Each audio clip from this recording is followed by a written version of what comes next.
মানে রুম পানির নিচে, পুরা মাদ্রাসা পানির নিচে, এবং কি এখানে 300-400 শতাধিক বাড়ি আরো বেশি হবে, এগুলো সব বাড়িঘর পানির নিচে।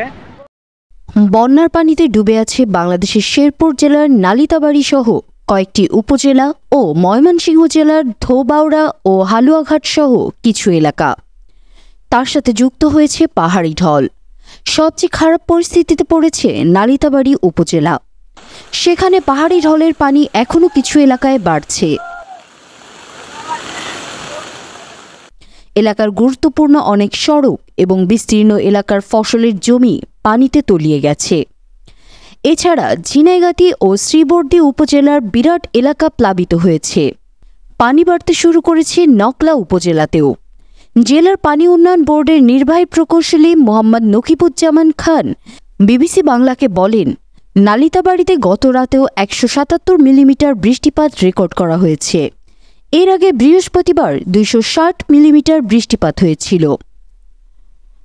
ভারতের মেঘালয় থেকে আসা পাহাড়ি ঢলের পাশাপাশি বৃহস্পতিবারের ব্যাপক বৃষ্টির কারণেই নালিতাবাড়ি ও আশেপাশের এলাকায় ভয়াবহ বন্যা পরিস্থিতি তৈরি হয়েছে।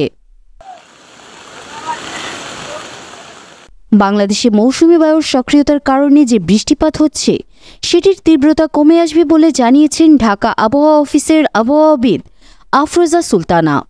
তিনি জানিয়েছেন, গত 24 ঘণ্টায় সর্বোচ্চ 250 মিলিমিটার বৃষ্টিপাত রেকর্ড করা হয়েছে ঢাকার কাছে চাঁদপুরে। পাহাড়ি ঢলের কারণে উপজেলার অনেক জায়গায় সড়ক ভেঙে গেছে এবং পানিতে তলিয়ে গেছে বিস্তীর্ণ এলাকা।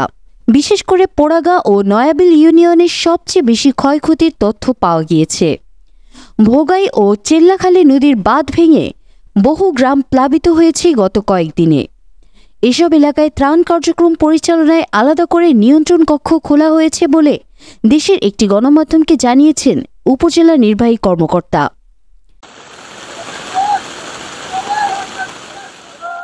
এদিকে ঢাকায় গত 24 ঘণ্টায় 69 মিলিমিটার বৃষ্টি হয়েছে।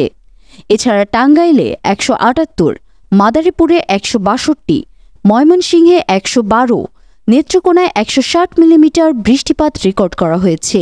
তবে সবচেয়ে বেশি 250 মিলিমিটার বৃষ্টিপাত রেকর্ড করা হয়েছে চাঁদপুরে। এছাড়া উত্তর বঙ্গোপসাগর এবং এই সংলগ্ন বাংলাদেশ ও পশ্চিমবঙ্গের উপকূলীয় এলাকায় একটি লঘুচাপ অবস্থান করছে। মানে রুম পানির নিচে, পুরা মাদ্রাসা পানির নিচে, এবং কি এখানে 300-400 শতাধিক বাড়ি আরো বেশি হবে, এগুলো সব বাড়িঘর পানির নিচে।